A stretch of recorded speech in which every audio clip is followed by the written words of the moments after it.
Yun, magandang hapon mga idol, mga idol.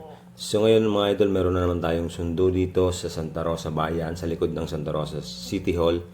Meron tayong sundo dito, si ma'am. Limit ko yung pangalan pero may chat naman kami, kailangan mo ko lang, hindi ko na ano yung pangalan niya. Anyway, dito, ito guys, medyo hindi na naman gumana. Hindi medyo talagang hindi gumana na naman yung audio niya, yung sa camera natin, palaging nagkakaroon ng ganong pagkakataon na nawawala yung audio niya. So ito, ayun, pumasok na ako dito sa village, ayan, para masundo si ma'am. Bali nakaano pala ako diyan guys, ang tawag doon, naka Google Maps. Bali nakausap ko na si ma'am, nakuha ko na yung lugar niya. So dito guys, hindi tayo na sa first time hindi na tayo naligaw dito. So ayan, tawag, naka Google Maps ako dito. Nakapin yung magkalapit na kami ni ma'am dito. So ayan, ayun si ma'am, bali chinet ko na si ma'am na dito ako sa labas. Lumabas naman na siya. So, ayun nga pala guys, nag-request si ma'am na wag daw ipakita yung mukha niya. So, sabi ko, pwede naman ma'am. Kaya lang medyo, mas maganda sa akong mapakita yung mukha niyo. Ganyan. Pero nag-request kasi si ma'am na wag daw ipakita yung mukha. So, syempre, hindi naman tayo, para hindi pagbigay yung mga ganong bagay. Pero mas maganda sana kung hindi nagpapatak pa ng mukha. So, anyway, bali nag-request si ma'am. So, okay lang din. Yun ito, ayan, nakatakip na, naka-blurred na siya. So, okay naman na. Kaya lang dito sa part na to, hindi siya mo masyado sa camera. Medyo iwas siya palagi sa camera. So, pag nakatutok ko sa kanya, medyo gumaganon siya, tumataliwas siya. Anyway, okay lang naman yan. Kung ganon yung ni ma'am, ganon yung gusto, okay lang naman. Basta makapaghatid at magsundo tayo ng tawag doon ng pasahero. So, yun naman yung goal natin, makapaghatid, makapagsundo.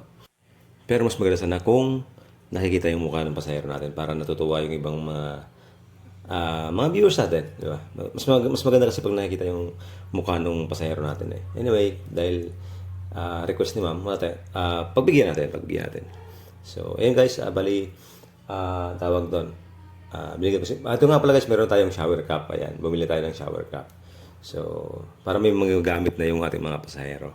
Pasensya na sa mga naunang pasahero natin, wala tayong shower cap ng mga nauna. So, ngayon lang kasi tayo nakabili. So, ayun na guys, nag-ready na kami ni ma'am. So, kung mapapansin nyo guys, palaging nakataliwas yung camera ko sa kanya kasi nga yun yung request ni ma'am na blurred siya tapos huwag ipakita yung mukha. So, siyempre pagbigyan natin. Anyway, so ayun na. Mapapansin nyo guys, medyo ayaw ni ma'am umawak.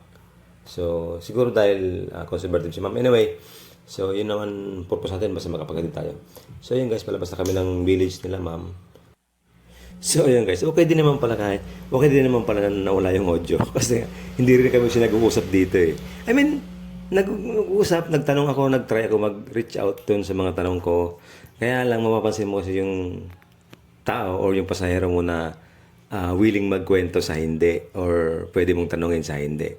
Si ma'am naman, may tanong din naman ako na sumagot siya. Kaya lang maramdaman mo talaga yung willingness ng tao kung gusto magpa-interview, gusto magsalita. So dito sa part na to, si ma'am hindi siya mahilig magsalita. Hindi siya masyadong, siguro may tanong ako, may ilang sagot na lang. Kaya mahaba yung biyahe namin, pinutol ko na lang kasi wala din naman kasing wala ding kwento, walang usap. Siyempre,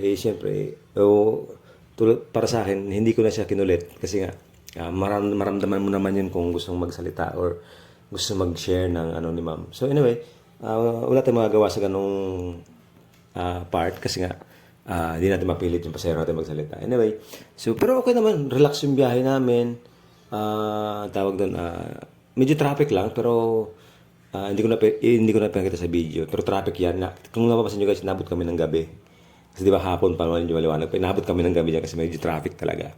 Dito sa Paseo, sa Mendo Valley. So BPO pala si ma'am katrabaho. Bali dyan ko sinatid.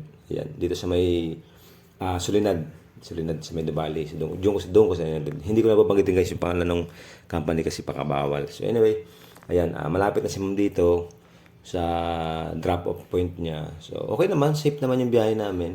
Yun nga lang medyo parang awkward na konti kasi hindi siya nagsasalita.